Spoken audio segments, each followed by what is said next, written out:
दोस्तों फिर से प्रभु यीशु मसीह के मधुर और मीठे नाम से आप सभी को जय मसीह की। प्रभु का धन्यवाद हो इस सुंदर समय के लिए। मैं उम्मीद करता हूँ प्रभु की कृपा और दया से आप सब अच्छे हैं। प्रभु आज भी हमें जीवित रखा है और हमारे हर एक ज़रूरतों को वो पूरा करता है। हाँ, आपके जीवन में, मेरे जीवन में, इस संसार में जितने लोग वास करते हैं सबके जीवन में कुछ ना कुछ समस्या, दुख, निराश, हताश रहता है। लेकिन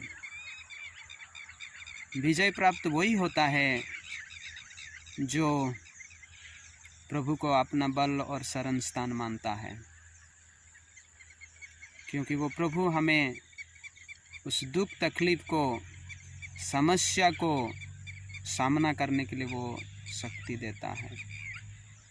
हालेलुया। दोस्तों, जब हम मत्ती रचित सुसमाचार उसका 7 अध्याय 7 पद को जब हम पढ़ेंगे, वहाँ पर एक अच्छी बातें लिखी गई हैं। मत्ती उसका 7 अध्याय 7 पद में कि मांगो तो तुम्हें मिलेगा, ढूंढो तो तुम पाओगे, और खटखटाओ तो तुम्हारे लिए दरवाज़ा खोल दिया जाएगा। एक खुद प्रभु यीशु मसीह ने अपने चेलों से कहा था जब प्रभु यीशु मसीह इस दुनिया में थे। प्रभु जानता है कि हमारे लिए कुछ चीज़ों का ज़रूरत है। हम इंसान हैं, हम दुख में आते हैं। हमारे पर्सनल लाइफ के बारे में, हमारे पारिवारिक जीवन के लिए, हमारे नौकरी के लिए, हम क्या करना चाहते हैं, सारे बातों के लिए हम ज़रूर दुखित होते हैं और घबरा जाते हैं।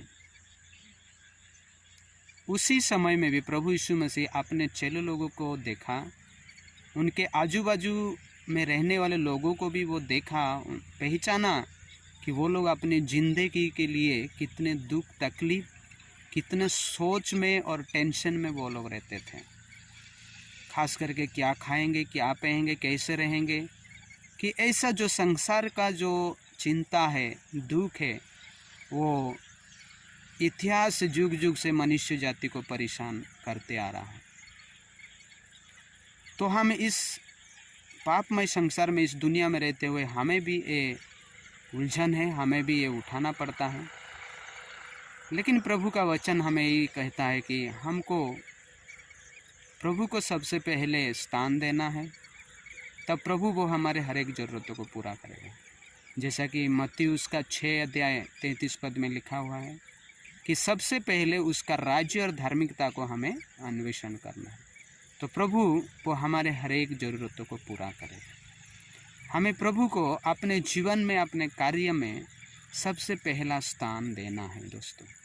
तो प्रभु हमारे जीवन को वो शांति में और जो भी परेशानियां हैं उससे वो मुक्त करने के लिए वो तैयार है।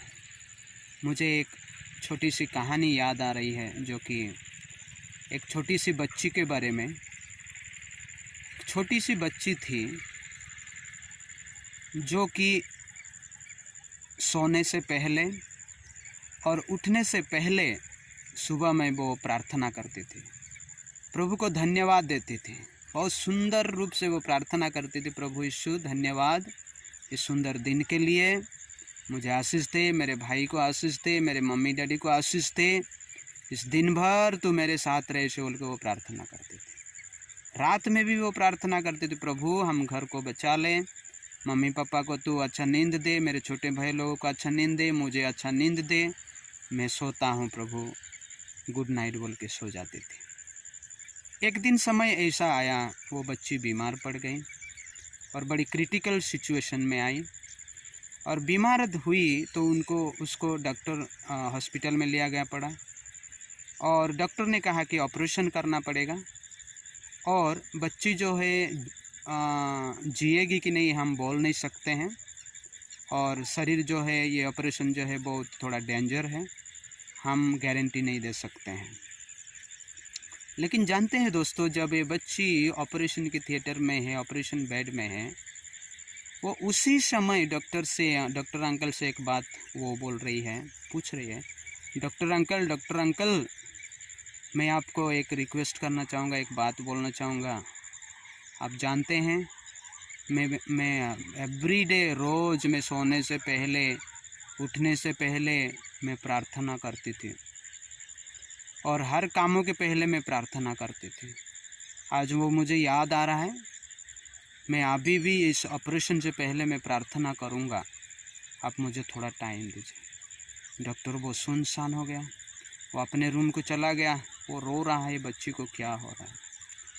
लेकिन वो बच्ची सचमुच में प्रार्थना की कि प्रभु यीशु मसीह, मैं जानता हूँ मैं बीमार हूँ और मेरे मम्मी पापा को तो आशीष दे, भाई को आशीष दे, और मैं ये विश्वास करता हूँ तू मुझे चंगा करेगा। मैं विश्वास करता हूँ डॉक्टर अंकल को आशीष दे, वो मेरा ऑपरेशन करेगा। ऐसा बोल के वो प्रार्थना की और ऐसा बोल के वो प्रार्थना की। बाद में क्या हुआ, प्रभु की आश्चर्य कर्म से बच्ची ठीक हो गई, ऑपरेशन सक्सेसफुल हुआ। लेकिन डॉक्टर ने क्या बोला दोस्तों, आपको पता है कि उसका जीवन में कुछ चेंजेस आ गया इस बच्ची के प्रेयर के द्वारा। और डॉक्टर ने कहा इतना दिन में ऑपरेशन किया था, ऐसा नहीं हुआ था, और आज मेरे जीवन में कुछ अलग महसूस हो रहा है, और ये बच्ची का ऑपरेशन नहीं हुआ बल्कि मेरा जीवन का ऑपरेशन हुआ है, ऐसा डॉक्टर ने कहा। और प्रभु की महिमा हुई, बच्ची ठीक हो गई। हालेलुया। दोस्तों, कहने का बात यही है कि हम जैसे भी सिचुएशन में रहना कहें, हम प्रभु को पहला स्थान दें। प्रभु वो उसके महान कार्य करने के लिए वो प्रस्तुत है। हम कभी भी पीछे ना हटे, जो हम कर रहे हैं उसमें लगे रहें। दुख कष्ट सुख में दुख में उसका नाम ले, प्रभु वो और कार्य करने के लिए हमारे जीवन में और शांति मुक्ति आनंद लाने के लिए वो तैयार है। आमीन। तो प्रभु आपको आशीष दे। आए हम मांगे, खटखटाए, उसका राज्य और धार्मिकता का अन्वेषण करें। प्रभु वो हमारे लिए नया कार्य करने के लिए वो तैयार है। प्रभु आप सभी के साथ हो, सबों को आशीष दें। आमीन। जय मसीह।